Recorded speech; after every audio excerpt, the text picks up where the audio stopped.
Birds aren't real. There's something inherently comforting about the idea that nature just exists, that birds fly freely above our heads, tweeting and fluttering, resting on power lines, building nests in the trees. But what if someone told you those birds weren't real? Not just metaphorically, but literally. Mechanical decoys in the sky, surveillance drones built by the government to keep an eye on its citizens. That's the premise of one of the most bizarre and yet oddly organized conspiracy theories in recent years. Birds aren't real. At first glance, it sounds like a parody, and that's exactly how it began. The movement was launched in 2017 by Peter McIndoe, a college student who attended a protest in Memphis, Tennessee. In a moment of spontaneous satire, he scribbled, "Birds aren't real" on a cardboard sign, jumped into the crowd, and began shouting about how the government had been replacing birds with drones since the 1950s. Someone filmed it, the video went viral, and suddenly a joke became a movement. But here's where things get strange. While McIndoe initially intended it as satire, a commentary on the absurdity of modern misinformation and how easily people will believe anything, some followers didn't get the joke. They dove in head first. They began developing their own research, drawing timelines, citing declassified documents, usually fabricated, and piecing together a pseudo-history that made the theory feel almost real. According to this mythology, the US government began systematically exterminating real birds in the mid-20th century, starting with pigeons, and replaced them with robotic replicas equipped with cameras and microphones. These drones, they claim, now observe human behavior around the clock. Ever wondered why pigeons seem to stare at you from lampposts or park benches? In this theory, it's not coincidence, it's surveillance. What makes this theory fascinating isn't just the idea itself, but how it reflects a deeper truth. People are losing trust in institutions. The line between satire and sincerity has blurred so much that we've reached a point where even parody becomes doctrine. Some supporters of birds aren't real genuinely believe it, or at least pretend to believe it so convincingly that outsiders can't tell the difference. And therein lies the genius and the danger. The theory evolved from a satire of conspiracy culture into a self-sustaining piece of internet folklore. It has its own merch, its own social media campaigns, even protests. Peter McIndoe himself played the role of a true believer for years, refusing interviews as himself and only appearing in character, pushing the idea that birds were government spies. But people didn't just laugh it off. Some embraced it. And this reveals something critical about our modern age. We are desperately hungry for answers that feel more exciting than the boring, complicated truth. The reality that birds are just birds isn't as thrilling as a vast surveillance network hidden in plain sight. That's the allure of conspiracy thinking. It transforms the mundane into the extraordinary. The movement borrowed language and tactics from other real conspiracies. The birds aren't real community speaks of cover-ups, mass exterminations, shadow agencies, and even deep state engineers working out of underground labs.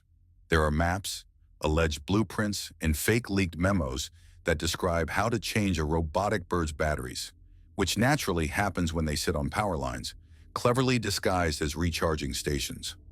People have even started filming pigeons and pointing out strange behaviors. Why do they never seem to blink and sync? Why do you never see a baby pigeon? Why are there always the same number of birds in a parking lot? And of course, why would they be perched so often near areas of political significance? These are all questions that the movement poses, not to uncover actual truth, but to deepen the illusion. It's a brilliant form of satire, but its reach has become so wide that its satirical origins are now obscured to many. In this sense, Birds Aren't Real has crossed the line between commentary and culture. Some new followers aren't in on the joke. And perhaps the most telling aspect of the theory is that you can't always tell who believes and who's pretending. This is the nature of post-truth reality. Even obvious jokes can spiral into belief systems when enough people engage with them seriously or semi-seriously. The internet rewards absurdity, and Birds Aren't Real hit the algorithmic jackpot. TikTok videos with millions of views, Instagram posts with intricate infographics, Reddit threads filled with faux evidence. It all builds the illusion of legitimacy. And once something feels like it has enough support, some begin to believe it must be true. Psychologically, it makes sense. In a world where people feel powerless, uncertain, and flooded with contradictory information, a wild theory offers structure and purpose. If you believe birds aren't real, then suddenly every park visit becomes an act of surveillance evasion. Every birdwatching session becomes reconnaissance. You're no longer just an average person, you're a resistor. Of course, most people involved know the truth. They're in on the joke. They wear the t-shirts and quote the slogans. If it flies, it spies. Because it's fun. It's a meme come to life. But over time, memes can mutate. What begins as a performance can become belief. And what began as parody can inspire very real doubt in objective reality. Peter McIndoe eventually broke character in 2021, admitting in interviews that birds aren't real was a social commentary, a coping mechanism for a generation drowning in disinformation. But the movement didn't die with the truth. If anything, it only made it more powerful. Because now the theory exists in a strange limbo, half real, half joke, entirely surreal. It's not just about birds, it's about belief itself. Flat Earth theory. Imagine you're standing on the edge of a vast ocean. You watch as a ship slowly disappears over the horizon. Its hull vanishes first, then its mass, until finally it's gone. For most people, this simple observation is enough proof that the Earth is curved. But for some, it's not just wrong. It's part of the lie, a massive, ancient, and deliberate deception crafted by governments, scientists, and secret societies. Because according to them, the Earth is flat. Yes, really. Flat Earth theory is one of the oldest conspiracies still alive today, and yet somehow it has gained a shocking revival in the internet age. It claims that the planet is not a globe spinning in space, but a flat, disc-shaped plane. That the Antarctic isn't a continent at the bottom of the world, but a vast ice wall circling the edge, holding everything in. That gravity is a hoax, that NASA fakes space travel, and that every image of Earth from space has been doctored to maintain the illusion. To understand how we got here, we have to go way back, to before science as we know it. Ancient civilizations like the Babylonians and early Egyptians believed the Earth was flat. It made sense based on what they could observe with the naked eye. The horizon looked straight. The land didn't curve underfoot. The stars moved in circles above. In a world without telescopes, satellites, or international air travel, the flat Earth was the default model. But as humanity evolved, so did our understanding. Around the 6th century BCE, Greek philosophers like Pythagoras and later Aristotle began proposing a spherical Earth. They had evidence. The shadow of Earth on the moon during a lunar eclipse was curved, ships disappearing over the horizon, and eventually Eratosthenes measured the Earth's circumference using shadows and math. By the Middle Ages, educated people widely accepted the Earth was round. So how did we end up back where we started? In the 19th century, an English writer named Samuel Robotham published a book titled Zetetic Astronomy. He claimed Earth was flat, surrounded by a dome, the firmament, and that the sun and moon were small, circling above us like lamps. He argued that the Bible supported this view. Robotham founded the Universal Zetetic Society, and while it remained fringe, it planted seeds. His arguments appealed to those skeptical of science and modernity. Fast forward to the 21st century, and something unexpected happened. The internet, that infinite well of knowledge, became a breeding ground for misinformation. Forums, YouTube, Facebook, TikTok. Suddenly, anyone could publish research, spread alternative facts, and connect with like-minded believers. In this digital echo chamber, the flat Earth theory returned with a vengeance. Today's flat earthers don't all agree on the details, but they share one belief: we've been lied to. Some say the Earth is a flat disk with the North Pole at the center and Antarctica as an icy perimeter. Others insist the planet is more of a snow globe with a dome above it, shielding us from space. They claim NASA is a front, astronauts are actors, and that space travel is filmed in secret studios or underwater tanks. Their proof? It ranges from misinterpretations of physics to videos of water that should spill off a globe but doesn't, or horizons that appear too flat from airplane windows. One favorite argument is, if Earth were spinning at 1,000 miles per hour, why don't we feel it? The rebuttals are simple: gravity, momentum, relativity, but they fall on deaf ears. Because flat Earth belief isn't about logic, it's about doubt. Deep, systemic doubt in everything we're told. This doubt is the beating heart of conspiracy thinking. Once you believe a single institution has lied, be it NASA, the government, or the education system, it's easy to believe they all have. And if science has lied about something as basic as the shape of the Earth, then what else might they be hiding? What's especially fascinating is that many flat earthers don't consider themselves conspiracy theorists. They call themselves free thinkers. They see their disbelief in round Earth as a form of rebellion, an act of intellectual bravery. Do your own research, they say, even though that research often begins and ends with YouTube rabbit holes and doctored images. And here's the paradox.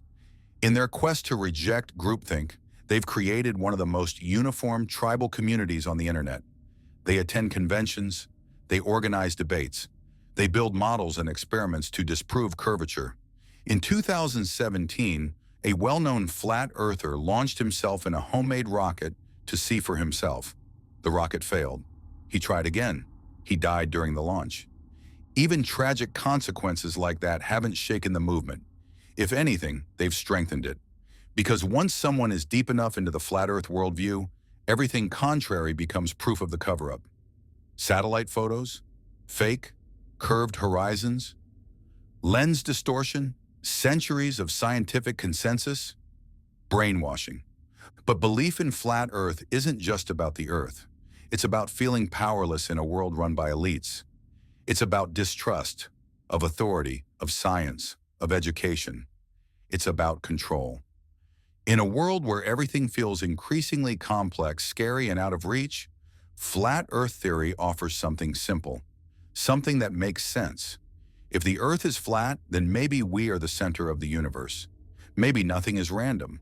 Maybe someone or something is watching over us or hiding the truth.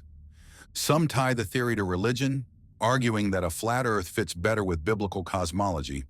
Others link it to anti-globalism, insisting that global cooperation on science must be a smokescreen for darker agendas. And still others just enjoy the thrill of forbidden knowledge, the satisfaction of knowing something the sheeple don't. Ironically, what makes flat Earth theory seem so absurd to most people is exactly what draws others in. Its extremity, its boldness, its complete rejection of common knowledge. In an age where truth feels fractured, where social media drowns us in conflicting realities, some people find comfort in the most radical idea they can hold. Because the farther they stray from consensus, the more special they feel, the more awake, the more real. And so, the flat Earth movement lives on. Despite centuries of evidence, millions of photographs, and a planet full of curved shadows and round horizons, they remain unconvinced. They believe we live on a plane, not a planet, that the stars are lights hung in a dome, that gravity is a myth, and that the truth is out there, just beyond the ice wall. And the most unsettling part? You can't just laugh it off, because this theory, ridiculous as it sounds, reveals something very real about how people think, about how fragile truth can be, and about how, sometimes, the most unbelievable ideas survive not because they make sense, but because they offer something even more powerful than facts: certainty. The moon is a hologram. Some nights the moon looks almost too perfect, suspended in a velvet sky, glowing with a soft silvery light. It's beautiful, mysterious, and constant, always there watching. And while most of us marvel at it or take its presence for granted, there are those who look up and see something far more unsettling. Not a celestial body, not a dead rock orbiting the Earth, but a projection, a mirage, an illusion crafted by forces unknown. Because according to a certain group of conspiracy theorists, the moon isn't real. It's a hologram. At first it sounds like science fiction, or perhaps even a joke, but like many conspiracy theories, it's not about what's true. It's about what feels true to those who no longer trust what they're told. And in that uncertainty, a theory like this can take root. It starts with a simple observation. The moon, they claim, doesn't behave like a physical object should. Some point to videos where the moon appears to shimmer or ripple like a heat wave on pavement. This optical distortion is dubbed the lunar wave. It was first popularized in 2012 when a YouTuber named Crow777 uploaded a video showing a strange ripple passing across the moon's surface during a zoomed-in observation. He claimed it was evidence of a projected image, something artificial and flawed, something hiding the truth. That video sparked an entire subculture of skywatchers. People began aiming their cameras at the night sky, trying to capture their own lunar anomalies. Every flicker, every digital glitch, every odd shadow became ammunition. They began to argue, if the moon is a solid three-dimensional rock, why does it sometimes look flat? Why does it seem to change size inconsistently? Why does it follow us as we move, like a spotlight? Of course, there are scientific explanations for these observations. Atmospheric distortion, optical illusions, camera artifacts. But for true believers, these explanations feel like cover stories. They suggest that the real reason the moon glitches is because it's a projection beamed into the sky by advanced technology, possibly from Earth, possibly from space, and possibly from another dimension altogether. The implications are staggering. If the moon is fake, what else is? What are they hiding? And more importantly, why? The answers depend on who you ask. Some believe the moon hologram is used to hide something, like a massive alien base, or the true sky beyond, or even a second sun. Others think it's part of a larger simulation, that we're living in a controlled environment and the moon is just another program element of the illusion. It's the Truman Show, but planetary. Then there are those who say the moon never existed at all, that it was added only recently, perhaps during the 20th century, to manipulate tides, control human behavior, or complete the illusion of space. They point to older civilizations, claiming that some ancient texts and carvings depict a sky with no moon. In their minds, that's not a poetic metaphor. It's evidence. Another thread connects the moon hologram theory to military technology. Some theorists cite real patents and classified research into holographic projection systems, like Project Bluebeam, a rumored plan to simulate celestial events or even fake alien invasions using holograms in the sky. While there's no concrete evidence that Project Bluebeam was ever real, its legend has merged with the hologram moon theory, giving it a modern conspiratorial edge. And it's not just fringe internet dwellers who fall into this rabbit hole. The theory has picked up traction among certain New Age spiritual communities, where it's reinterpreted as a symbol of control. They say the moon is used to influence human emotions, sleep cycles, even fertility, that it broadcasts frequencies, subtle vibrations that shape consciousness and reinforce the illusion of reality. These communities often blend pseudoscience with mysticism, suggesting the moon is a tool of manipulation created by ancient gods, reptilian overlords, or a hidden artificial intelligence. Some even argue that the real moon was destroyed long ago, and what we see now is a synthetic replacement projected there to keep us from realizing the truth of our imprisonment on Earth. All of this may sound like the outer edge of absurdity, and in many ways it is. But like all conspiracy theories, its power lies not in logic, but in doubt. Doubt in what's visible, doubt in what's taught, doubt in every institution that once offered comfort or certainty. And once you fall into that doubt, even the moon, the most familiar object in the night sky, becomes suspect. The theory thrives online, where videos are edited to enhance the illusion of ripples and glitches, where forums feed confirmation bias, and where algorithm-driven platforms reward the strangest ideas with the most visibility. Look, they say, why would NASA lie about the moon if there wasn't something to hide? It doesn't matter that we've had astronauts walk on it, or that we've bounced lasers off retroreflectors left behind by Apollo missions. To them, that's just part of the hoax. Studio footage, CGI, lies layered on lies. The more evidence you present, the deeper they dig in. Because once someone embraces a worldview where deception is everywhere, then everything, even the moon, becomes suspicious. And that's what makes this theory so chilling.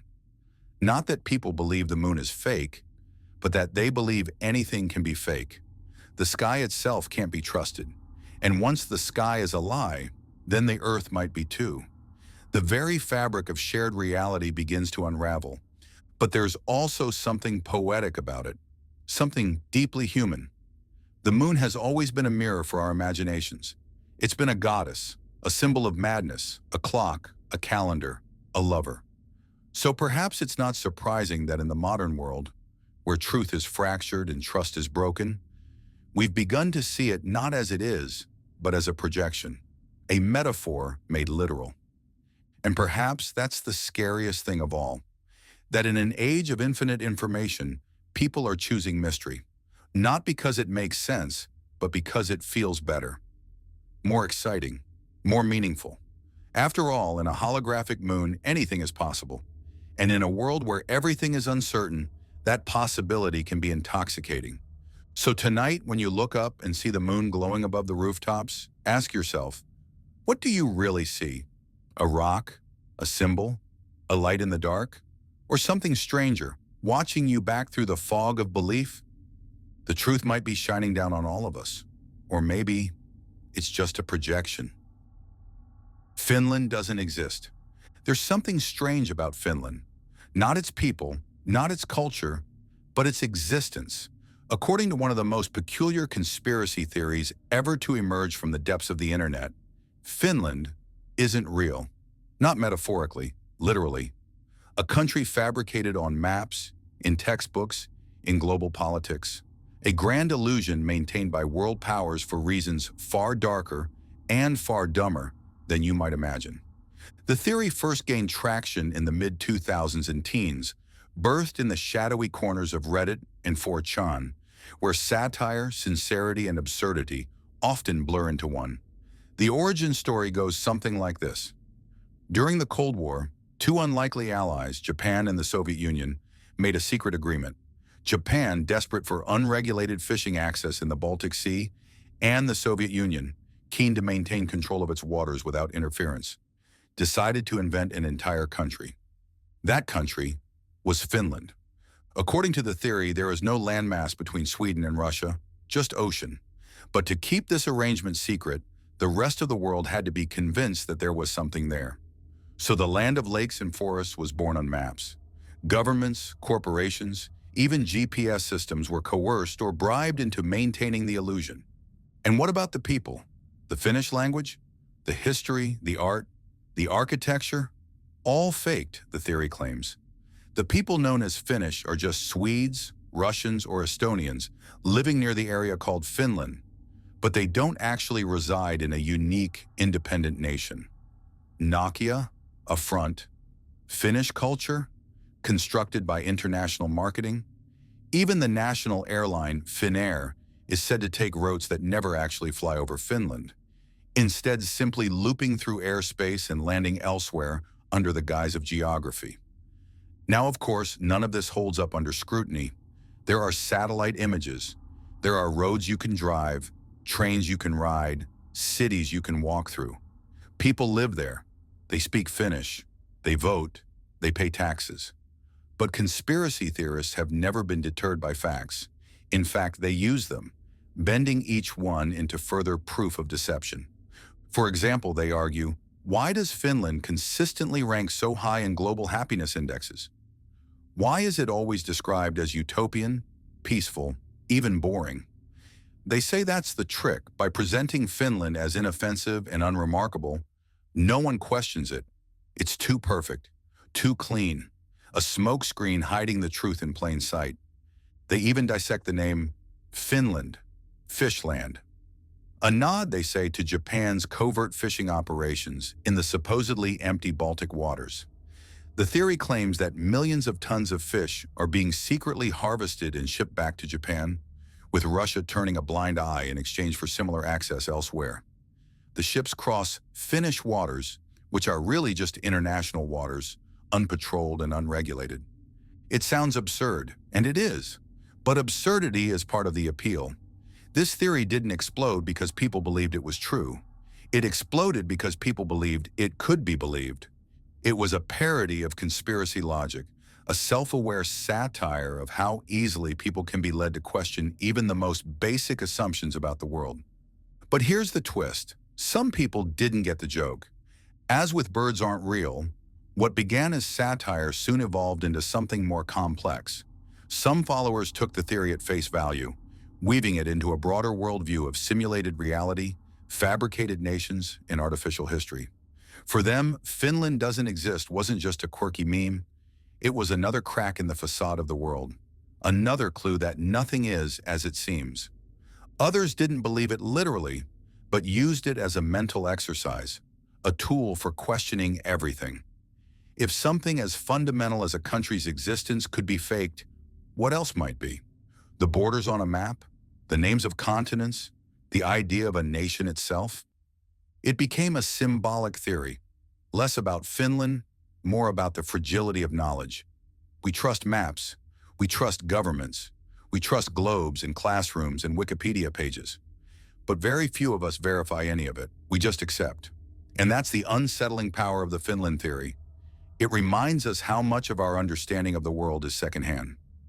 Some teachers even began using the theory in classrooms, not to promote it, but to provoke discussion. How do we know countries exist, they'd ask. What kind of evidence convinces us?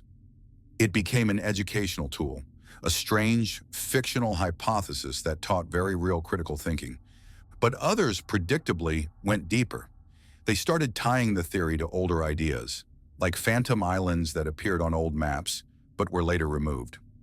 Or the belief that world governments have secret landmasses hidden from the public, where experiments, weapons testing, or worse are conducted. They connected Finland doesn't exist to hollow earth theories, to Nazi escape routes, to global mind control. They even suggested that the idea of Finland was designed to distract us from something bigger, something lurking beneath the ice and sea where Finland is supposed to be. As absurdity deepened, the theory developed its own internal logic, its own language, its own lore. Some even created fake Finnish phrases that were actually just gibberish, claiming this was how the illusion was maintained, by teaching people to repeat sounds that had no origin. Others claimed to have visited Finland and noticed strange inconsistencies, towns that didn't match maps, people who seemed evasive, trains that never arrived on time. None of it was provable, but that didn't matter. What mattered was the possibility, that thin, electrifying chance that the world we live in is stitched together with elegant lies, and that behind those lies are secrets too big, too strange, and too embarrassing for the powers that be to ever admit. And yet, there's something oddly poetic about it too. If Finland is fake, then what is real? What makes a country exist? Is it land, language, identity, or is it belief? If millions of people believe in Finland, speak Finnish, vote for Finnish leaders, does that not make it real? And if that belief were to vanish, would Finland vanish too? In a way, this conspiracy isn't just about geography, it's about ontology, the nature of being. It's about how we define truth, not by evidence, but by consensus. If enough people agree that a lie is true, does that make it true? That's the disturbing brilliance of the theory. It doesn't ask you to reject reality, it dares you to question it. Not because Finland is fake, but because maybe everything else could be. And so, while most of the world continues to function normally, planes still fly to Helsinki, passports are stamped, saunas are heated, there are still a few people out there who glance at the map and smile, who whisper to themselves that Finland doesn't exist, that it never did. And for just a moment, you wonder. World leaders are reptilian aliens. Some conspiracy theories creep in through the back door of your mind, subtle and quiet. This one kicks it in with clawed feet and forked tongue. According to an entire subculture of believers, the world is not ruled by humans. Not entirely. Beneath the surface of politics, behind the masks of presidents, prime ministers, queens, and pop stars, lurks a hidden species.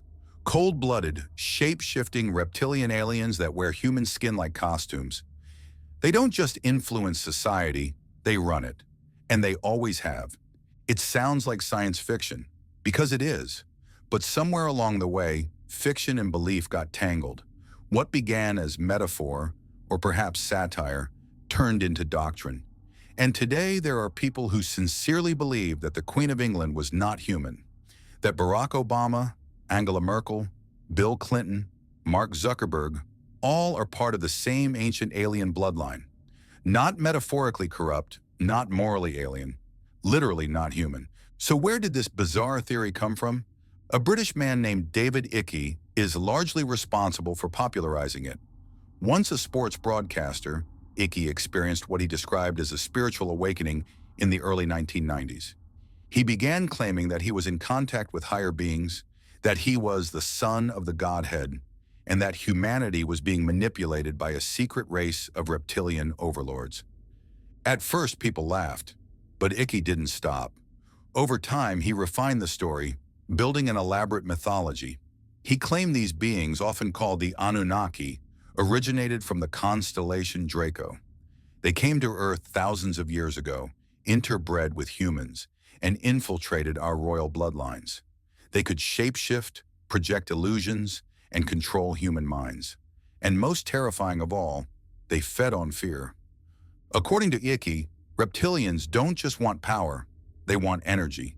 They feed on what he calls low vibrational emotion: stress, anger, suffering, wars, economic collapses, false flags, pandemics. These aren't just accidents or politics, they're harvests, carefully orchestrated feeding events. At first, this mythology sounded like a bizarre fusion of Star Trek, conspiracy culture, and New Age spirituality. But to some, it clicked. Icke's books, like The Biggest Secret, sold hundreds of thousands of copies. His lectures drew thousands. And slowly, his reptilian theory slithered its way into the margins of mainstream culture. Videos began surfacing on YouTube, shaky clips of news broadcasts where a politician's eyes seemed to flash, pupils momentarily going vertical, like a snake, glitches in live feeds where someone's face distorted strangely, all easily explainable by compression artifacts, bad lighting, or digital distortion. But in the eyes of believers, this was the mask slipping. And once you believed it once, you started seeing it everywhere.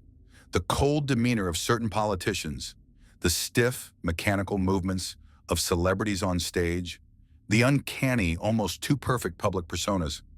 They don't blink right. They don't sweat. They don't age.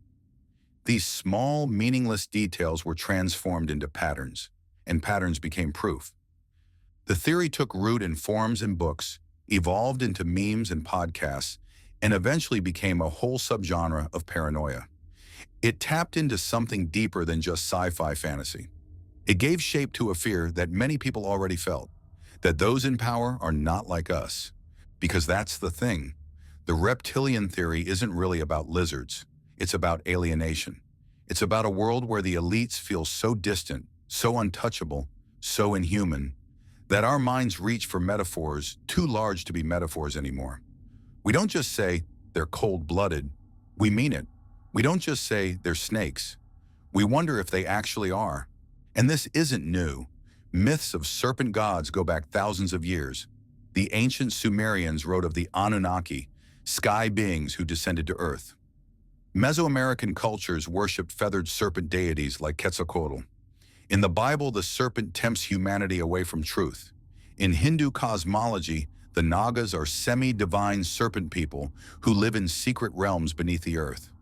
Over and over, through centuries and across continents, we've imagined powerful hidden beings that are not quite human and not quite evil, but always watching.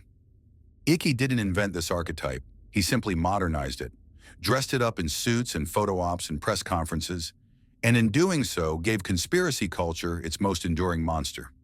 Of course, it's easy to mock. The idea of shape-shifting alien lizard people seems like the punchline to a bad cartoon. But that would be missing the point. Because underneath the scales in science fiction, this theory reveals something uncomfortable, a deep, corrosive distrust of power, a feeling that the people who govern us are so disconnected from real life, so untouchable, so mechanical, that they might as well not be human. And once that belief takes hold, the details don't matter. Evidence becomes irrelevant.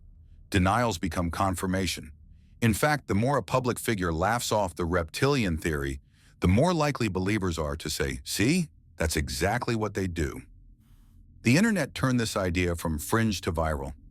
Videos with millions of views dissect every blink, every throat twitch. Charts connect royal bloodlines across centuries. Theories spiral outward. Reptilians control the banks. Reptilians run Hollywood. Reptilians are behind global warming, behind 9/11, behind every major event hidden in plain sight. And as strange as it sounds, it can be comforting, because if reptilian aliens are running the world, then at least there's a reason for the chaos. At least it's not meaningless. At least someone's in control, even if they're not human. That's the secret appeal of the theory. It replaces randomness with intent. It transforms suffering into strategy. And perhaps that's the most human thing about it. In a world that feels increasingly alien, we imagine the aliens are already here, wearing our faces, smiling for the cameras, pulling the strings. So next time you watch the news or see a politician speak with that practiced calm, that cold confidence, remember, there are people out there who believe that behind the eyes of power, something scaly watches back. Texas snow is fake. Snow is supposed to be pure, soft, white, innocent, a symbol of nature at its most quiet and delicate. But in February 2021, when snow began falling across Texas, a state known more for sweltering heat than blizzards, something shifted. And for many people, it wasn't just the temperature. It was wrong. The snow looked wrong, felt wrong, burned wrong. Videos started pouring in on TikTok, YouTube, Instagram. People holding snowballs over lighters, waiting for the melt. But instead of dripping water, the snow seemed to scorch and blacken, leaving behind soot-like marks. This ain't melting, they said. It's not real snow. And with that, a new conspiracy was born. Texas snow is fake. To understand how this theory exploded, you have to understand the context.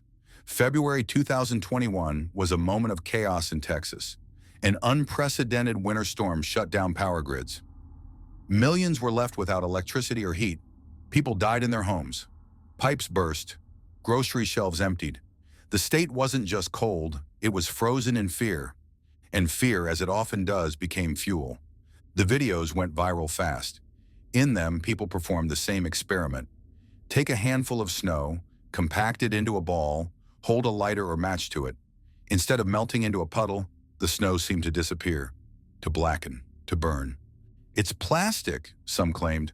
They're dropping chemicals from the sky. Others went further. It's Bill Gates. It's the government. It's HAARP. It's weather warfare. The theory mutated in real time. Some said the fake snow was being used to test weather control systems. Others insisted it was part of a psychological operation, proof that the powers that be could manufacture climate disasters and watch how people react. A few even linked it to population control, claiming the snow was laced with toxins or nanotechnology. Of course, the science behind the snowball experiment is straightforward. What people were seeing wasn't the snow burning, it was sublimation, a process where ice turns directly into vapor without becoming liquid first. The black marks were from the butane residue of the lighter, not the snow. No conspiracy, just chemistry. But that explanation never stood a chance, because these weren't just snowballs. They were symbols, symbols of a deeper distrust. People were already on edge, isolated by the pandemic, shaken by political unrest, angry at a system that left them vulnerable in a freeze they never saw coming. When the storm hit, it wasn't just the pipes that cracked, it was reality itself. And in that crack, the snow conspiracy found space to grow. Social media did the rest. One video would get millions of views, then dozens of others would copy the format. A girl with blue nails and panic in her voice saying, "This snow is fake, y'all." A man screaming into the camera, "Don't eat it, it's poisoned." And in comment sections, theories, accusations, arguments, applause. The hashtags trended. The story traveled. And as with most conspiracies, any effort to debunk it only confirmed it further. "You're telling me it's real?" they'd ask. "Then why does it smell like chemicals? Why does it burn?" It didn't matter that meteorologists explained the storm, that scientists broke down the combustion residue, that snow falls in Texas almost every year, even if rarely this severe. The explanation was too boring. The lie was more exciting, because believing the snow was fake gave people something the storm had taken away: control. If the snow was artificial, then maybe the power outage wasn't a failure. It was an attack. Maybe someone did this to them. And if someone did it, then at least it wasn't random. At least there was a reason, a villain. That's the power of conspiracy. It rewrites powerlessness into purpose. And the more absurd the theory, the stronger it becomes. If you're willing to believe that snow is fake, that weather can be fabricated, then you've already stepped far outside the mainstream. And in that space, you're free. Free to believe anything or everything. This isn't a new pattern. Throughout history, unusual weather has often been seen as divine punishment, secret weapons, or signs of the end. In medieval times, people blame witches for storms. In the Cold War, both the US and Soviet Union experimented with weather modification. And in recent decades, HAARP, the High Frequency Active Auroral Research Program, has become the go-to scapegoat for everything from hurricanes to droughts. So when snow blanketed Texas and the lights went out, the template was already waiting. Some went further still, connecting the storm to geoengineering conspiracies. They pointed to chemtrails and said the snow had been seeded into the atmosphere by aircraft. Others claimed the deep freeze was engineered to sabotage Texas's independent energy grid, a punishment perhaps for political disobedience, or a test, a trial run for climate control. These theories didn't stay in the margins. Fox News hosts flirted with them. Facebook groups exploded. Even Texas politicians leaned into the language of blame and sabotage, if not fully embracing the fake snow theory, then certainly stoking the anger behind it. But the real snow, the actual physical snow, didn't care. It melted. The storm passed. Spring returned. And yet, the theory stayed. Months later, you could still find posts claiming snow is no longer real, that winter is being manufactured, that the natural world itself has been hijacked. Because once you believe that the weather can lie to you, everything becomes suspect. Clouds, rain, heat waves, droughts, even the sky. That's the part that lingers. Not the storm itself, but what it did to trust. It cracks something deeper than infrastructure. It turns snowballs into proof of betrayal. And once you go that far, you don't come back easily. Because next winter, when the flakes start to fall again, there will still be those who light a match, watch it blacken, and whisper, "It's happening again." And maybe, just maybe, you'll wonder too. Beyoncé was cloned. There's something uncanny about Beyoncé. Maybe it's her perfection, her control, the way she moves across a stage like gravity doesn't apply, the way her voice can tremble with power one moment and glide with softness the next. Her entire presence feels almost engineered. And for some people, that's not a metaphor. They mean it literally. Because according to one particularly strange and persistent conspiracy theory, Beyoncé Knowles Carter, the most awarded female artist of all time, the global icon, the face of modern pop royalty, isn't Beyoncé at all. She's a clone. Let's rewind. This theory didn't begin in the tabloids or with a PR scandal. It didn't start with a glitch or a tweet. It grew slowly like mold on the edges of fame. Whispers turned into posts. Posts turned into videos. And somewhere along the way, a narrative began to take shape. The real Beyoncé disappeared years ago, and the one we see today is a lab-grown copy. At the center of the theory is a belief that somewhere between 2000 and 2010, Beyoncé changed. Not evolved, not matured, changed in ways that feel suspicious. They point to interviews where she seems robotic or not herself. Videos where she pauses mid-sentence as if buffering. Public appearances where her demeanor is too still, too perfect. They obsess over one specific moment, a red carpet interview in 2016 where Beyoncé stands completely motionless as the camera pans around her. She doesn't blink. She doesn't fidget. She just stares. The video went viral, with viewers calling her a robot or glitching. For most, it was just a moment of composure. For believers, it was proof. Then came the audio clips. An old interview where Beyoncé says she sometimes feels like she's not herself on stage. that she becomes someone else, a fierce, commanding persona she calls Sasha Fierce. This was intended as an artistic metaphor, a way to describe confidence, alter ego, transformation. But to the conspiracy crowd, it was confession. She's telling us, they say, she's not Beyoncé anymore. And then it deepens. They point to inconsistencies in her appearance, subtle changes in facial structure, shifts in personality, times when her behavior seems too controlled, too calm, too devoid of spontaneity. The original Beyoncé was fun, they argue. She smiled more, she laughed more, she felt human. According to this theory, sometime after her rise to superstardom, Beyoncé either died, disappeared, or was quietly replaced by a clone, possibly by her label, possibly by the entertainment elite, possibly by some shadowy government corporate hybrid experimenting with celebrity control. Why clone her? The reasons vary. Some say it was about money, that the Beyoncé brand was too valuable to lose. Others think it was about influence. Beyoncé isn't just a singer, she's a cultural force, a political presence, a symbol of power.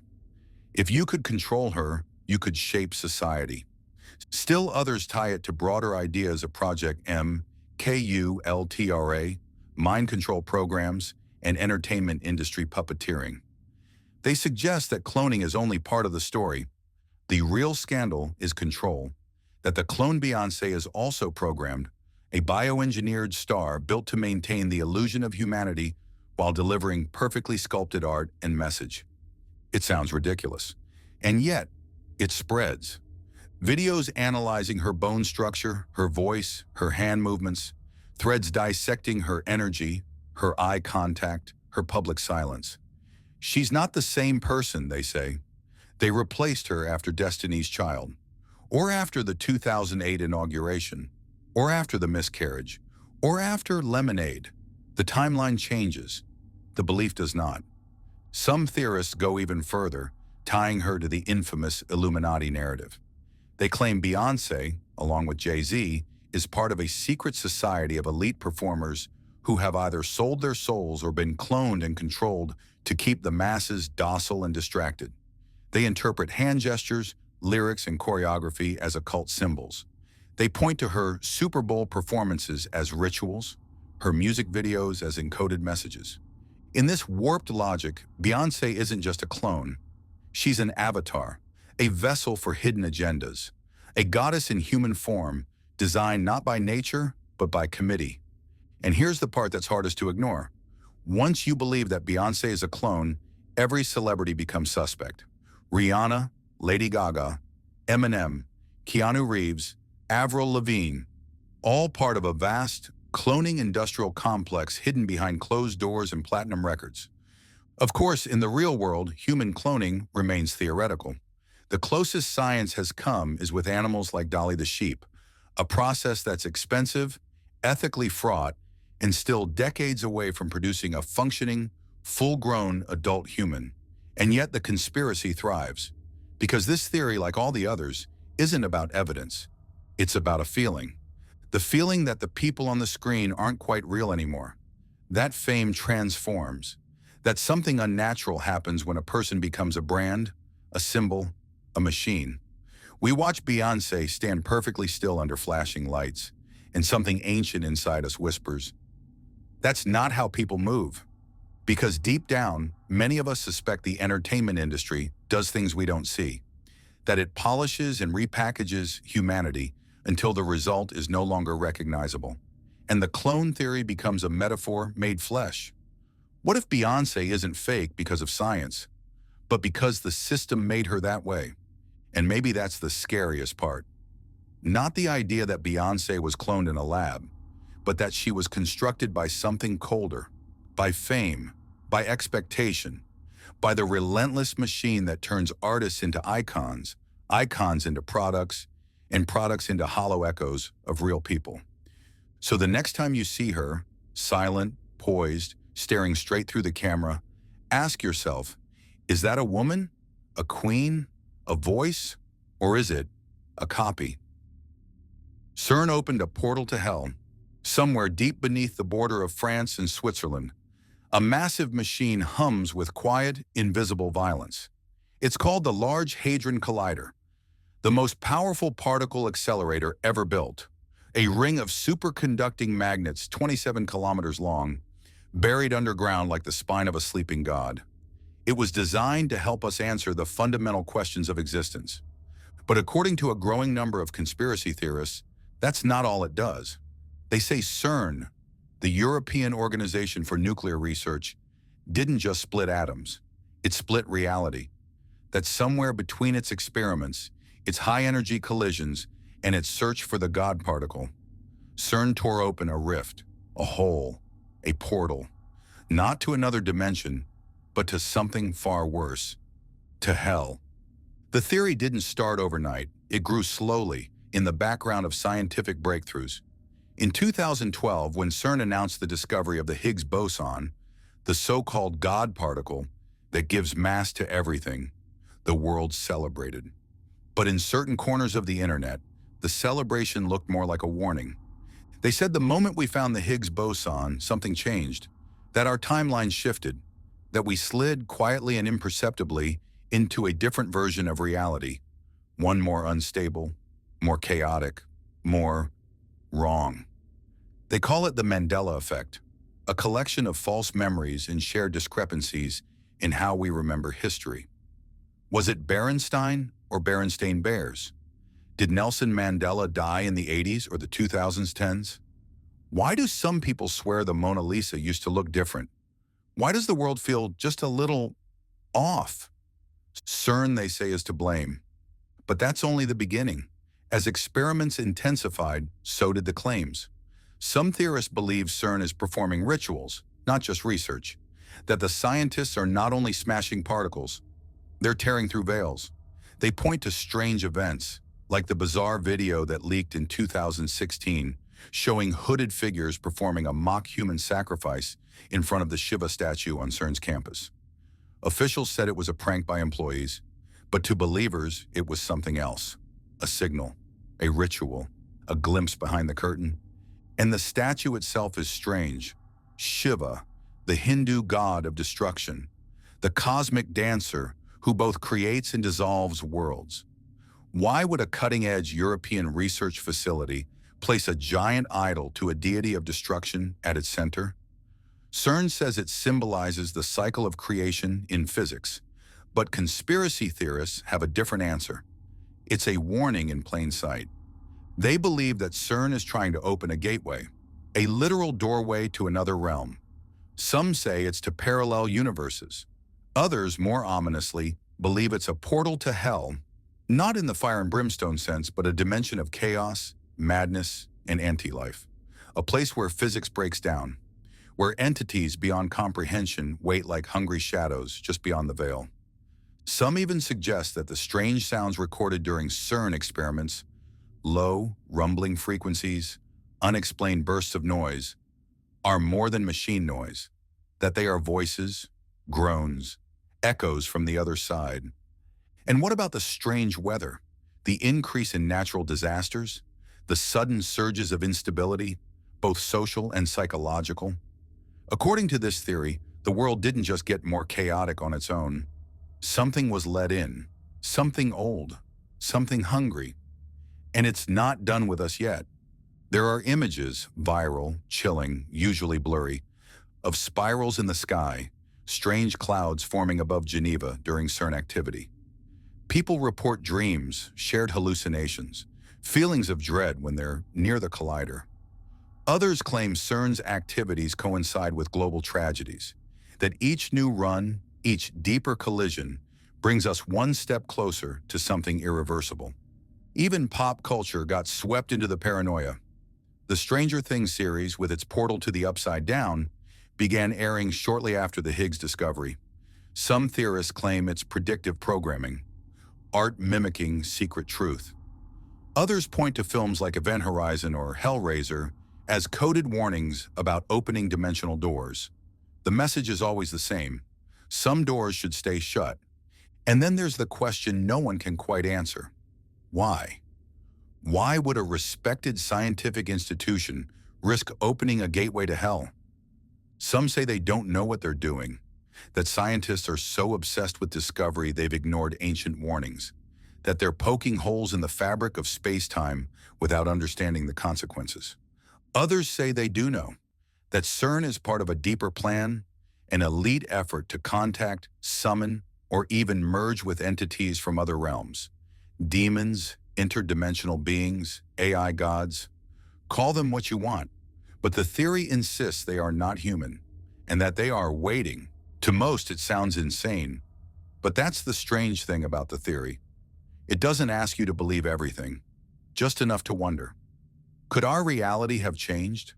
Could the weirdness of the last decade, the collective confusion, the fractured truth, the emotional static we all feel, be the result of something invisible and cosmic bleeding into our world? Because here's the part that no scientist can deny. CERN is doing things no one has done before, smashing protons together at nearly the speed of light, recreating conditions that existed moments after the Big Bang, unlocking the very code of existence. And when you start pulling on the threads of the universe, what happens if something pulls back? That's the fear. That's the story. That's the theory. That deep underground behind locked doors and glowing monitors, they opened something. Not with a key, but with math. Not with a spell, but with science. And that what came through didn't leave. So if the world feels stranger than it used to, if time feels loose, if memories don't line up, if nightmares seem a little closer to the surface, it might not just be in your head. It might be in the collider, waiting to come through. Avril Lavigne died and was replaced. She was the voice of a generation, raw, rebellious, and real. When Avril Lavigne first appeared in the early 2000s, she wasn't like the other pop stars. No glitter, no polished dance routines, just skateboards, eyeliner, ripped jeans, and a voice that sounded like it hadn't been taught to smile. She was the anti-Britney, a teenager from Canada who somehow made angst beautiful. But somewhere along the way, something changed. Not just the music, not just the style, her. And that's where the conspiracy begins. According to one of the most persistent and oddly detailed theories in the world of celebrity conspiracies, Avril Lavigne died in the early 2000s and was replaced by a look-alike named Melissa. The idea sounds ridiculous at first, tabloid nonsense, but it's the details that draw people in. The theory claims that Avril died in either 2003 or 2004 at the peak of her fame under mysterious circumstances. Some versions say it was suicide, triggered by depression, exhaustion, or the sudden death of her grandfather. Others suggest an accident. The point is, the real Avril Lavigne vanished, and her record label, terrified of losing a multi-million-dollar brand, covered it up. Enter Melissa Vandella, a supposed actress or body double who had been hired to distract the paparazzi or perform in Avril's place when she didn't want to deal with fame. The label allegedly trained her, molded her, and eventually passed her off as the new Avril. Most fans never noticed, but a few did. The first seeds of the theory were planted in Brazilian fan forums in the late 2000s. A user posted a sprawling thread titled "Avril está morta?" Is Avril dead? It laid out dozens of eerie clues, changes in her facial structure, birthmarks that moved or disappeared, the sudden shift in her fashion style, handwriting comparisons, voice analyses, even the shape of her nose. The theory pointed out how Avril's early style, dark, grungy, anti-mainstream, suddenly gave way to a brighter, more polished pop aesthetic. In 2007, she released The Best Damn Thing, a bubblegum punk album full of cheerleader chants and pink skulls. Gone was the solemn girl who sang "I'm With You" under gray skies. In her place, someone perky, neon, and fake? They said Melissa couldn't help but leave hints, like in photo shoots where Avril had the name Melissa written on her hand, or in lyrics that seemed to allude to loss, identity, masks. Even the Under My Skin album, the last before the supposed swap, was seen as a coded farewell. Titles like My Happy Ending, Take Me Away, and Nobody's Home were interpreted as cries from the original Avril. It gets stranger. Fans began analyzing interviews. In early footage, Avril is awkward, tomboyish, a little guarded. Later, she becomes more rehearsed, more polished. They say the original Avril avoided the spotlight. They say Melissa thrives in it. Some believe her voice subtly changed too, once deeper and raspier, now brighter, more controlled, auto-tuned. And then there's the most haunting part, the photos. Side-by-side comparisons show Avril's face subtly shifting, a jawline that softens, eyes that sit differently, a nose with a slightly new angle, all explainable by aging, weight fluctuation, or makeup. But to believers, these are signs of something deeper. Melissa's mask is slipping. But perhaps the most compelling part of the theory isn't the evidence. It's the psychology. There's something undeniably eerie about the idea of a person being replaced, not just copied, but erased and substituted. It's a violation of identity at the deepest level, and yet it plays into something many people already feel, that celebrities, once they enter the machine of fame, become something else, something unrecognizable. Avril was marketed as authentic, the real girl, the skater girl who didn't play by the rules. So when that realness began to look fake, even a little, it triggered something in fans, a betrayal, a rupture, and that rupture became a story. Of course, Avril herself has publicly denied the theory. She's laughed it off in interviews, calling it bizarre and flattering. But to conspiracy theorists, that only confirms it further. That's exactly what Melissa would say, they argue. The real Avril would never joke about being dead. The theory spread beyond forums.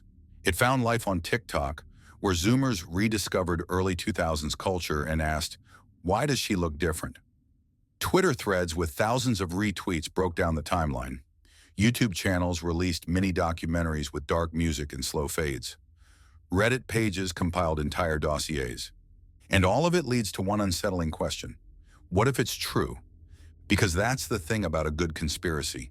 It doesn't need to be proven. It just needs to feel possible. It needs to explain a change you already noticed but couldn't describe. It needs to offer a narrative where there was once confusion. People aren't just asking, did Avril die? They're asking, why do celebrities feel like ghosts of themselves? Why does fame seem to hollow people out? Why does the industry demand sameness, even in rebellion? The Avril theory isn't just about her. It's about identity, about masks, about the fear that who we see is never who someone truly is, and that the real person is long gone, replaced by a perfect copy who can hit all the notes, smile for the cameras, and never complain. Maybe Melissa's real.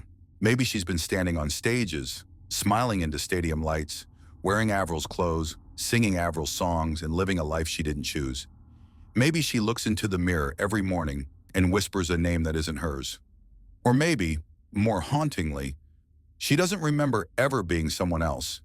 Because perhaps the greatest trick isn't replacing the body, it's rewriting the soul. Michael Jackson faked his death. He was the most famous man on earth, a walking paradox of genius and fragility, a child prodigy who never quite escaped childhood, a global icon who seemed to shrink from his own shadow. Michael Jackson didn't just perform on stages. He floated. He shimmered. He was in many ways more idea than individual. And then, on June 25, 2009, the world stopped. The king of pop was dead. Or was he? It didn't take long, just hours after the official announcement, for whispers to begin, that something felt off, that the news broke too fast, too cleanly, that the chaos didn't feel like chaos at all. It felt rehearsed, scripted, managed. And so the theory emerged. Michael Jackson faked his death. At first, it sounded like wishful thinking, the same kind of post-tragedy denial that surrounded Elvis, Tupac, Princess Diana. People can't accept that legends die. They become too big, too woven into our lives. The mind rebels. It conjures an alternate ending, one where they escape. But with Michael, it felt different. There were too many coincidences, too many loose threads, too many things that, when viewed through the right lens, look less like tragedy and more like strategy. Start with the official story. Michael had been preparing for a massive comeback tour. This is it, a 50-show residency in London. After years of isolation, lawsuits, and scandal, he was going to reclaim his throne. But behind the scenes, he was reportedly frail, insomniac, haunted. His inner circle was tightening. Security was ramping up. He had been rehearsing late into the night just days before his death. Then, cardiac arrest, caused by a cocktail of medications. His personal doctor, Conrad Murray, was blamed. But Murray's behavior was strange. He delayed calling 911. His CPR attempts were inconsistent. The timeline didn't quite add up. To believers, this wasn't negligence. It was orchestration. Some point to the ambulance photo, the famous image of Michael being wheeled out on a stretcher. They claim it looks staged, that the lighting is too perfect, that the figure under the mask doesn't quite resemble him. Others analyze the death certificate, which allegedly contains errors in spelling and inconsistencies in signatures. And then came the sightings. In the months after his death, people around the world began claiming they saw him. Grainy videos surfaced. A man in a hoodie leaving the back of a coroner's van. A figure with a familiar gait in a Paris hotel. A tall, gloved man lurking behind a curtain in Bahrain. On YouTube, entire channels were dedicated to decoding clues. They analyzed voice recordings, compared ears and photographs, studied body language. Some went as far as saying Michael had been laying the groundwork for years. That This Is It wasn't just a tour title, but a cryptic farewell. It was his final trick, they say, the ultimate moonwalk, a step backward into the shadows. The theory deepens. Supporters argue that Michael had the motive. He was drowning in debt, surrounded by people he couldn't trust, pressured into a tour his body couldn't handle, hunted by the press, misunderstood by the public. He'd spoken often about wanting to disappear, to find peace, to be normal. What if, they ask, he finally did? What if faking his death was the only way out? And the music. The music is full of strange foreshadowing. In Morphine, he sings about Demerol, the very drug linked to his overdose. In Escape, the lyrics describe a man who wants to disappear. In Leave Me Alone, he begs for freedom from the circus of fame. I don't care what you talking about, baby, he sings. Don't you come walking, begging back, mama. It's as if he was writing his own vanishing act in real time. There's even a name for the most extreme version of this theory, the death hoax movement. These believers claim Michael has been living in secret for years, possibly disguised as other people. One popular theory suggests he now lives as Dave, a burn victim and artist who appeared on Larry King shortly after Jackson's death and who had a voice eerily similar to Michael's. Others believe he's living in disguise in Eastern Europe or somewhere in the Middle East. And then there's the numerology. Jackson was obsessed with symbolism. The number 7, in particular, shows up everywhere, from his album art to stage designs. The date of his death, June 25, 2009, added up in a way that numerologists claim was ritually significant. Some even believe that his death was faked as part of a larger spiritual transformation, that he was ascending, shedding his identity, becoming something else. The theory becomes less about evading fame and more about transcending it. But beneath all the spirals and videos and shaky logic, there's something deeper. This isn't just about Michael Jackson. It's about us. It's about our discomfort with finality, about the way death feels too real for people who seem larger than life. It's about how fame distorts identity until the line between man and myth blurs, until death itself seems like just another costume change. And in a way, Michael invited it. He was never quite real, not in the way most celebrities are. He was a child star molded into a phenomenon, a man who changed his appearance so completely, so often, that even his face became a kind of fiction. He lived in Neverland, surrounded by mannequins and mirrors. He spoke in whispers. He moved like water. So maybe when he died, some part of us didn't believe it, because we were never quite sure he was alive in the way we are. He existed on a different frequency, and perhaps still does. Maybe he watches us from a quiet place, laughing softly as we hunt for clues. Maybe he walks among us, unnoticed, unburdened, finally free. Or maybe he truly is gone, and the hoax is ours, a fantasy built from longing and denial. But if you ever hear a familiar beat in the distance, or feel like someone just moonwalked across the edges of reality, don't look too hard. Some disappearances are meant to stay perfect. Australia doesn't exist. Imagine boarding a plane, flying across the globe, landing in Sydney, walking its streets, chatting with locals, sipping coffee, hearing the accent, snapping pictures with kangaroos, and then being told that none of it was real. According to one of the strangest and most illogical conspiracy theories out there, Australia doesn't exist. Not that it's misrepresented or misunderstood, but that the entire country is a fabrication, a massive illusion carefully maintained by governments and media for centuries. The theory started gaining attention online in the early 2000s and 10s, though whispers of it had existed even earlier. It was shared mostly in forums like Reddit and Facebook groups, often half-jokingly, but some took it to heart. The idea claims that Australia was invented by the British as a cover story during the colonial era. When Britain supposedly sent criminals to this far-off land in the 18th and 19th centuries, it was, according to the theory, a convenient excuse for mass executions. The ships never went to a new continent. Instead, the prisoners were allegedly tossed overboard into the ocean or taken somewhere else entirely. Today, believers argue that people who claim to have visited Australia are either lying, brainwashed, or actors hired to perpetuate the hoax. Those who live in Australia are said to be actors themselves, living in a remote part of South America where the environment is similar enough to fake it convincingly. Even pilots, the theory suggests, are in on it, flying passengers in circles before landing them somewhere completely different. What makes this theory captivating is how it preys on our trust in maps, institutions, and firsthand experience. It challenges one of the most fundamental assumptions we carry, that a place exists simply because we, or someone we know, has seen it. When someone posts a photo of themselves at the Sydney Opera House, the theory suggests it's either a backdrop, a set, or a manipulated image. In this way, it mirrors other denial conspiracies, such as the belief that the moon landing was faked. While most people laugh it off as satire or a thought experiment taken too far, the persistence of the idea shows how easily digital echo chambers can turn absurdity into pseudo-belief. Even though it's often said in jest, some posts and videos defending the idea have gone viral, drawing in viewers who may not realize the original intention was humorous.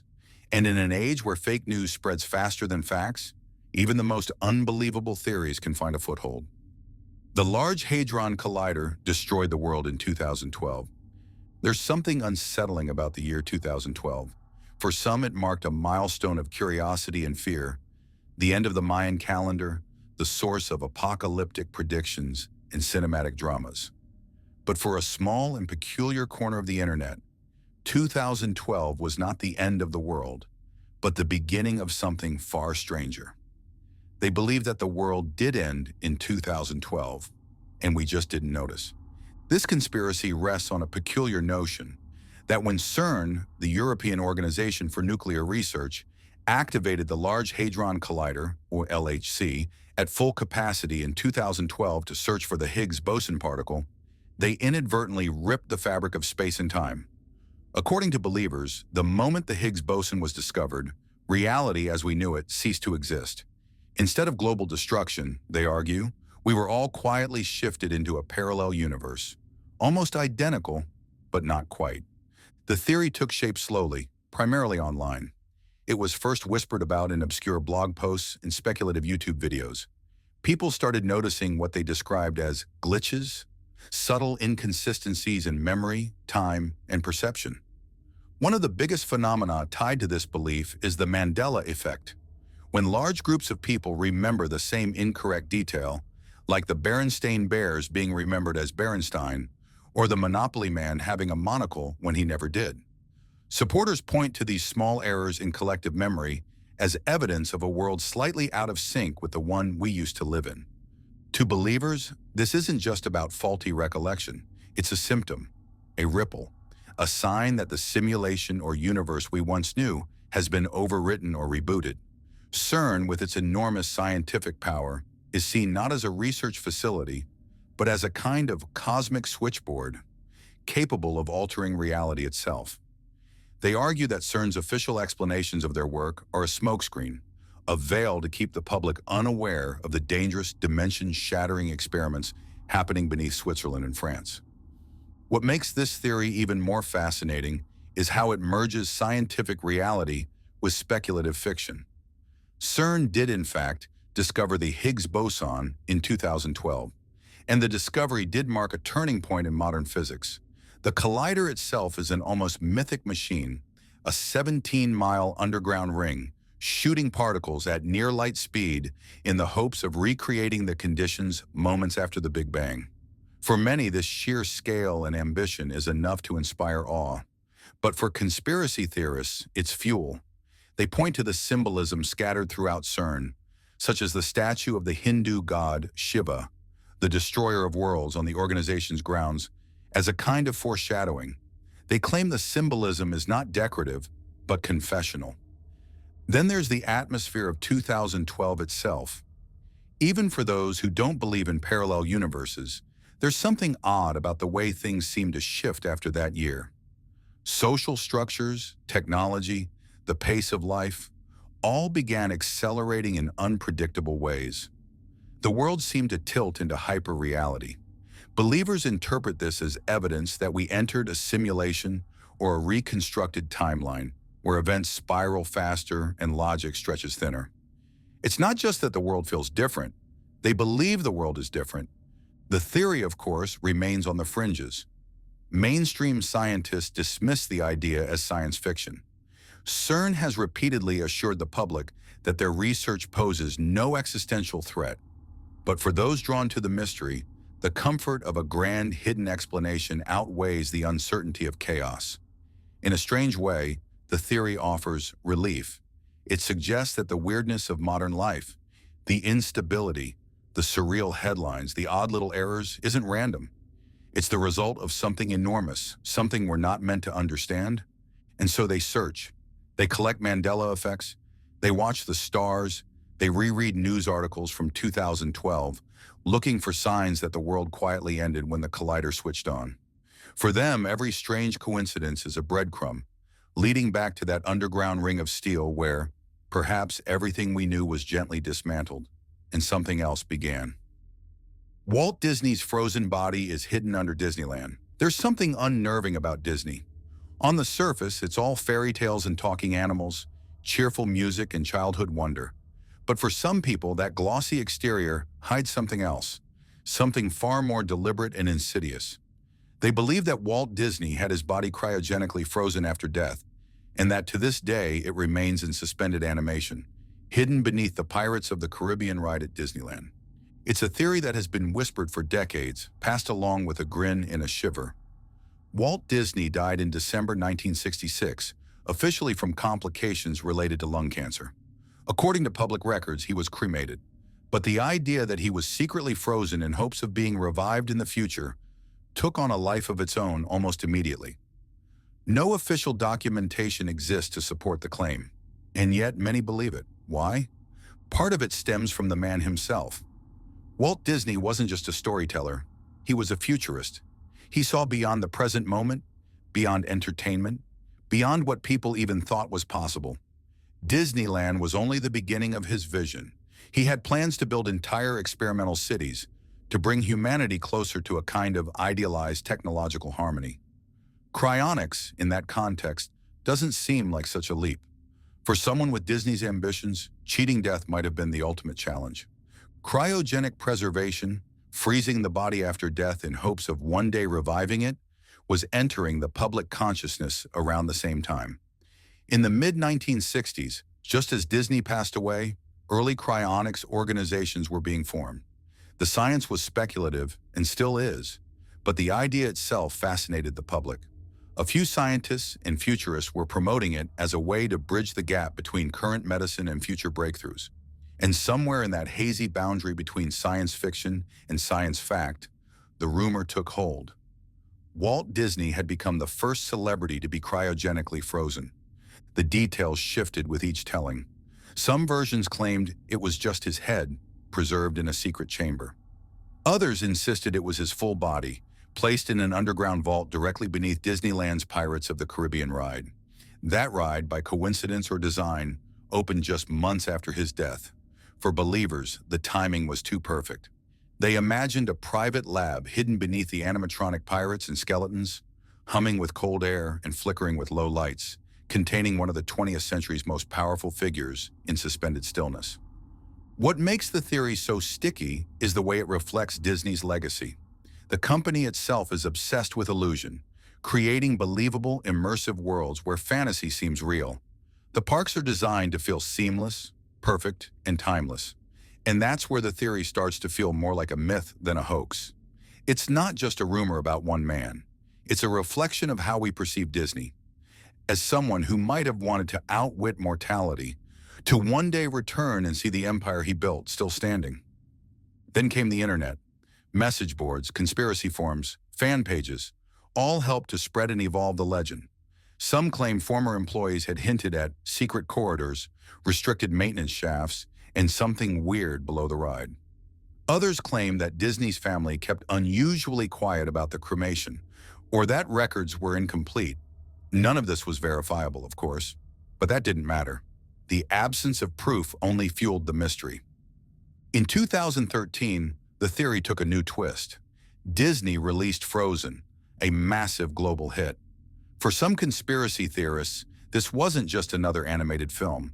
It was a strategic move, a deliberate rebranding. Before Frozen, searching Disney Frozen online brought up results about cryogenics and the urban legend of Walt's body. After the film's success, those results were buried beneath pages of content about Elsa, Olaf, and ice castles. Coincidence? Or a carefully engineered erasure of one of the internet's most persistent myths? Of course, the official story has never changed. Disney's death certificate lists cremation. The company has denied the rumor repeatedly, and there is no scientific record that he was ever part of any cryonics program. But for believers, the denials are just part of the cover-up. And in a world where corporations carefully manage public image and legacy, the idea that a company as powerful as Disney might hide something so bizarre doesn't seem entirely impossible. It taps into something deeper, our relationship with immortality, with myth-making, and with the people who shape our collective dreams. Walt Disney was, in many ways, more than a man. He became a symbol.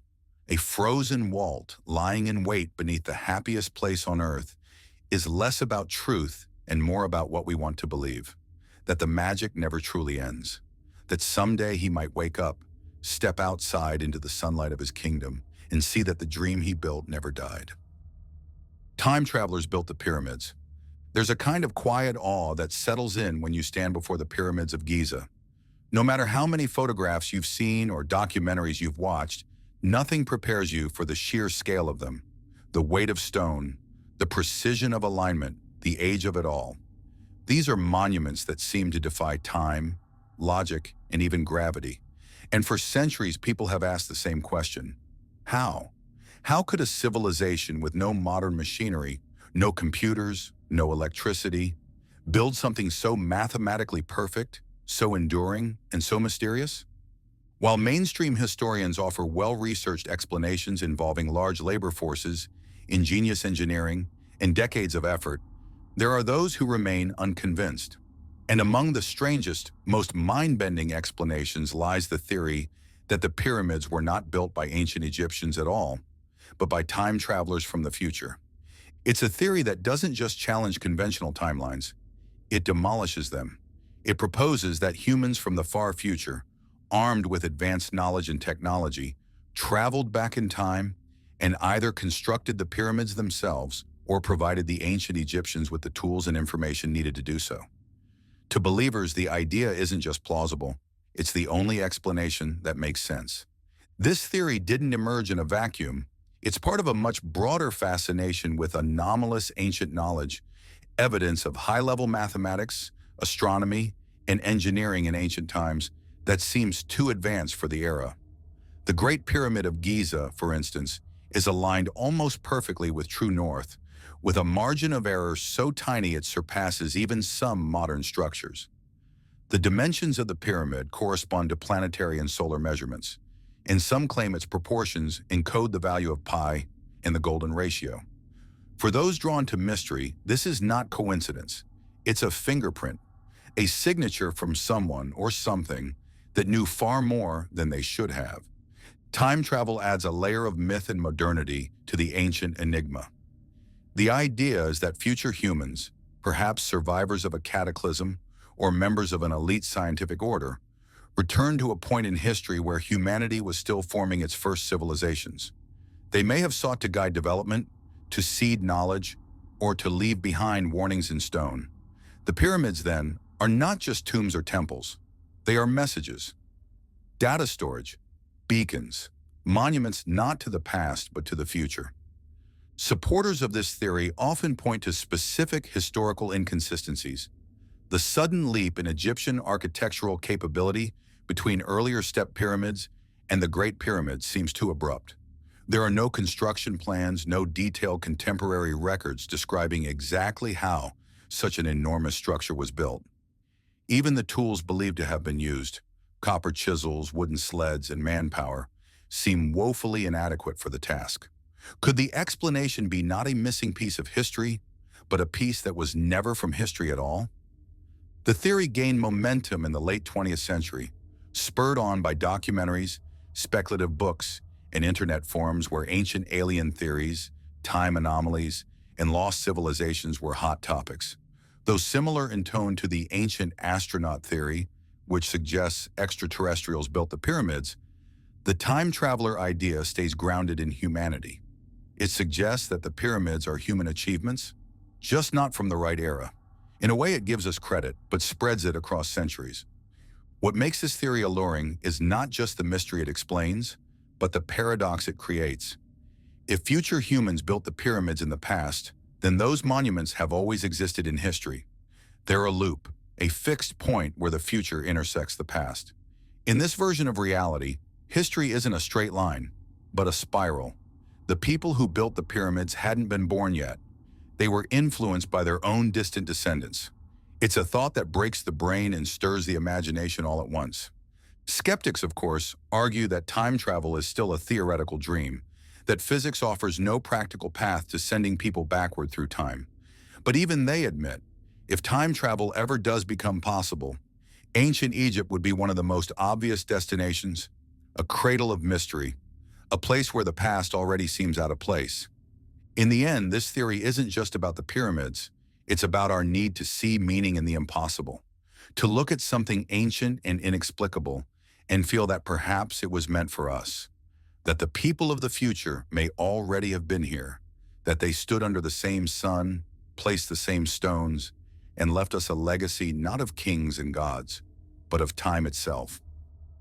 The government can control the weather with HAARP. Somewhere in the far frozen north, deep in the wilderness of Alaska, there's a facility surrounded by antennas that reach like skeletal fingers into the sky. Most people have never heard of it. Fewer understand what it does. Officially, it's called HAARP, the High Frequency Active Auroral Research Program. Its stated purpose? To study the ionosphere, that upper layer of Earth's atmosphere that plays a role in radio communication and auroras. But for some, that's just a cover, a distraction, because they believe HAARP is not a research facility at all, but a powerful weapon, one capable of controlling the weather. It sounds like science fiction, but over the years, this theory has grown, spread, and mutated, drawing in skeptics of government secrecy, advocates of environmental truth, and even former political leaders. According to the theory, HAARP can manipulate the atmosphere in ways we can't see or detect. It can create hurricanes, droughts, floods, snowstorms, even earthquakes. To the believers, HAARP is the ultimate tool of silent warfare, a way to punish nations, redirect natural disasters, and alter climate patterns without ever firing a shot. This theory didn't appear out of nowhere. It began in the 1990s, not long after HAARP was established by a partnership between the U.S. Air Force, Navy, and the Defense Advanced Research Projects Agency, DARPA. To many, the mere involvement of military and defense agencies raised suspicions. Why was the military so interested in the ionosphere? Why build such a large and remote facility with such powerful antennas unless something else was happening? That something else soon became the heart of the conspiracy. Believers pointed to patents filed in the 1980s and 90s by defense contractors and inventors connected to atmospheric engineering. Some of those patents discussed using radio waves to heat parts of the ionosphere, potentially redirecting jet streams or altering cloud formation. To a certain mindset, this wasn't research. It was a blueprint for weaponized weather. Then the disasters began. In 2005, Hurricane Katrina devastated New Orleans. In 2010, a massive earthquake struck Haiti. Heat waves, tsunamis, wildfires, freak snowstorms. Each time HAARP was whispered in the background. Forums lit up with speculation. Videos circulated showing unnatural cloud formations and strange atmospheric pulses. Some even claimed to see flashes in the sky before earthquakes or hear low-frequency hums during storms. These weren't coincidences, they argued. They were signatures, markers, proof. To others, HAARP isn't just about destruction, it's about control. The theory suggests that governments may be using weather manipulation to influence economies, destroying crops, causing shortages, or creating favorable conditions for certain regions while sabotaging others. Some tie it to geopolitical conflict, drought in Iran, wildfires in Russia, flooding in Pakistan, each linked in some way to larger global tensions. In this view, HAARP is not merely a scientific tool. It's a silent hand pulling invisible levers in the sky. Even some political figures gave voice to the idea. In 2010, the president of Venezuela publicly suggested that HAARP may have triggered the Haiti earthquake. Others in Russia, Iran, and even parts of Europe have made similar claims. It's rare for a theory so far outside mainstream science to reach official lips. But HAARP managed it, and that alone gave it fuel. The U.S. government has repeatedly denied all allegations. HAARP researchers explain that while their instruments can heat tiny portions of the ionosphere, the energy involved is minuscule compared to natural forces. Weather systems, they say, are vast and complex, far beyond the reach of a few radio waves. And in 2014, when funding dried up, the military handed HAARP over to the University of Alaska. But for conspiracy theorists, that transfer was not a sign of transparency. It was camouflage, a rebranding, a deeper layer of secrecy. What gives this theory such longevity is its flexibility. Any extreme weather event becomes potential evidence. If it's too hot, too cold, too dry, too wet, HAARP is to blame. The idea speaks to something primal. Our helplessness before nature. To think that someone might be steering the clouds or aiming lightning like a weapon is terrifying, but it also makes the chaos feel purposeful, controlled, explainable. And so the antennas still stand, sharp against the sky, humming silently in the snow. Most people drive past without a second glance, but a few slow down. They look through the chain-link fence and wonder about the patterns in the sky, about the storm on the horizon, about whether nature is still natural or whether someone, somewhere, is whispering to the atmosphere, bending the weather to their will, ending.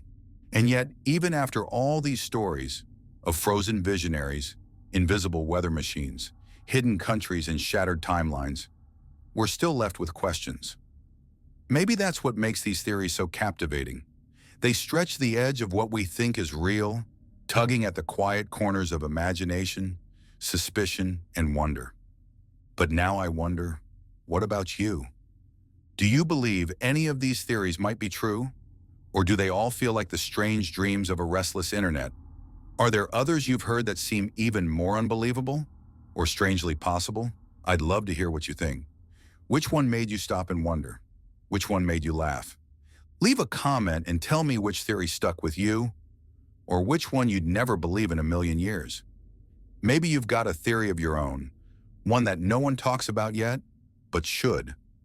And if you enjoyed this calm drift through the bizarre and the unexplained, consider liking this video. It really helps more curious minds find their way here. Share it with someone who might secretly believe the Earth is flat, or who's always suspected their snow looks just a little too fake. And of course, subscribe if you'd like to hear more stories like this, the kinds that make you question everything, just before drifting off to sleep. After all, this is just the beginning. There are always more theories, always more shadows, always more questions. Until next time.